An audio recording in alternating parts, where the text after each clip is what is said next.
Size is not everything. Some of the highest verticals recorded in the NBA were by guys under 6 feet tall. Let's jump into it. At 5 foot 9 inches, even the simplest of dunks done by Nate Robinson makes for a better highlight reel than any LeBron tomahawk dunk recorded. Leaping as high as 43 inches off the ground, it's when Nate takes off do we really see what it's like when the average person dunks. Beyond his height, there's nothing average about Nate's abilities on the floor. Nate started dunking at the age of 16, where he was about either 5'9" or shorter. He did this without any formal training. Coming into the NBA, Nate began enjoying training facilities with trainers that could help him better hone his leaping abilities. For this, Nate went on to win 3 dunk contest championships in 2006, 2009, and in 2010. It wasn't just during the controlled environment of a dunk contest that Nate did his dunking. Most of the time, he dunked in the game, and it wasn't just fast break dunks. Nate's dunks became iconic during alley-oops or even in traffic. 80s and 90s kids all watched Jordan in awe as they imagined a world where they could leap as high. However, growing up in the early 2000s would have left you exposed to what was known as Vince-sanity. Coming into the league in 1998, Vince Carter quickly established himself as the league's premier dunker. His high-soaring offensive contributions to a struggling Raptors franchise had given him the loved moniker of Air Canada, a well-deserved nickname that Carter presented the Raptors a leaping ability that tallied in at 42 inches off the ground, although it's been rumored to have been much higher. During his first official season, Carter took a part in what was highly regarded as the most memorable slam dunk contest in league history. It was in 2000, and then a 23-year-old Carter nailed a 360 windmill dunk, a between-the-legs bounce dunk, and an elbow in the rim dunk, also known as a cookie jar dunk, on his first attempts. As it turned out, and it went on to be Vince's first and only slam dunk appearance, but who could blame him for wanting to finish out on the win, right? Jordan's first recorded dunk in the league ended with an embarrassing fall on his butt. However, looking past that, Jordan was a complete monster. His vertical while playing at the University of North Carolina had been officially recorded at 46 inches while running off with a two-hand slam, while his one-handed dunks had been recorded at 42 inches. While Jordan certainly flew in the game, it would be during the annual dunk contest that Jordan participated in 3 times in which his ability was placed on full display. Of his 3, Jordan took home the title of the Slam Dunk Contest champion 2 times in a row, from 1987 to 1988. Of those 2 wins, it was his win in 1988 that remains to be the most popular. It was during the 1988 Slam Dunk Contest where Jordan had attempted his iconic free throw line dunk, which had him soaring across 14 feet of hard wood. Largely known for his impressive dunk contest win as an NBA rookie in 2015, Zach LaVine has found a spot for himself amongst the league's cliches. Like many of the high flyers on this list, Zach had come into the league with an already impressive ability. While a Bruin guard at UCLA, Zach had recorded a near 42-inch vertical, which remained consistent with his NBA Combine total. Impressively, Zach has been able to improve upon those numbers since joining the NBA, where video has been released of Zach leaping as high as Jordan's 46-inch vertical. As a rookie competitor in the 2015 Slam Dunk Contest, Zach had won over the hearts and minds of both the judges and fans when he came out on the hardwood wearing Jordan's number 23 Space Jam jersey. It also helped that his opening dunk had been a never-before-seen through-the-legs baseline dunk that had ignited the crowd and judges. Both Giannis Antetokounmpo and Victor Oladipo followed with some respectable attempts. However, their fates have been pretty much sealed after Zach came out with a 2 max ratings of 50 on his first 2 dunks. Zach later admitted that he had attempted to score at least a max rating of 50 on all his dunks, but was happy to settle for a total score of 194 of 200.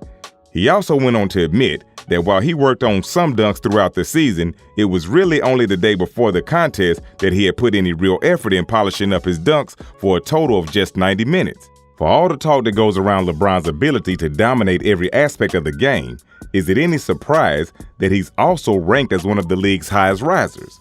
Making it even more impressive is the fact that LeBron registers a 44-inch vertical with over 250 pounds of muscle weighing him down. There's plenty of athletic dunkers in the past. In fact, It's practically a given that to be a dunker, you have to have some sort of athleticism, right? But it's especially rare to see a player rise that high when there's just that much mass weight weighing them down. Having never participated in a slam dunk contest, we've never gotten a chance to see what LeBron would attempt without the burdens of defenders. And perhaps it's better off that way, considering the kinds of dunks he does with defenders in the paint are pretty legendary in their own right, okay? LeBron's got a handful of signature dunks, but if there's one that's the most typical of a fast break move, it's gotta be his tomahawk dunk. Over or through you are the kind of options defenders are left with when a spring LeBron is coming at them. Although, to be fair, most defenders have come up with the third option of just getting out the way. Before there was Nate Robinson, around to represent short basketball players around the globe, there was Spud Webb. What makes Webb the more impressive of the two is the fact that Spud Webb began dunking when he had been just about 5'3" in high school.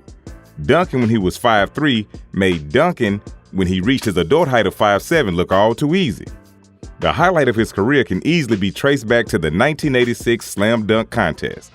Webb launched at a max height of 42 inches off the air as he went up against defending champ and teammate Dominique Wilkins.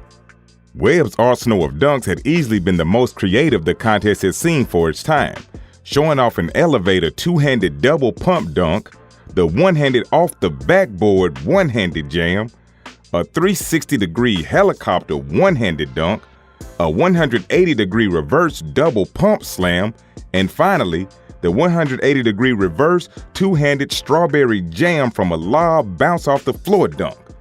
Having been such an icon of short players, Webb became Nate Robinson's personal trainer for his 2006 dunk contest. The contest marked 20 years since Webb had won his first in 1986, in an ending that couldn't have been any better fitting. Robinson went on to win the contest after using Webb as a prop to dunk over.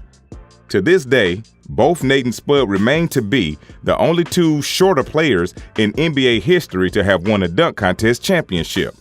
Wilt Chamberlain is among a handful of players from the 60s whose skills and attributes could easily translate to any era.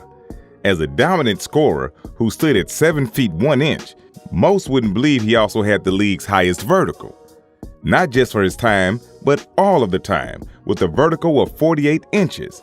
The fact tends to be overlooked as Chamberlain hardly ever utilized his peak ability for dunks, considering he had a standing reach of 9'3". However, this isn't to say his leaping ability was tossed away. Instead, Chamberlain used his hops on defense for blocking shots. It's during these plays, over grainy footage from the 60s and 70s, that you can see just how high he could really jump.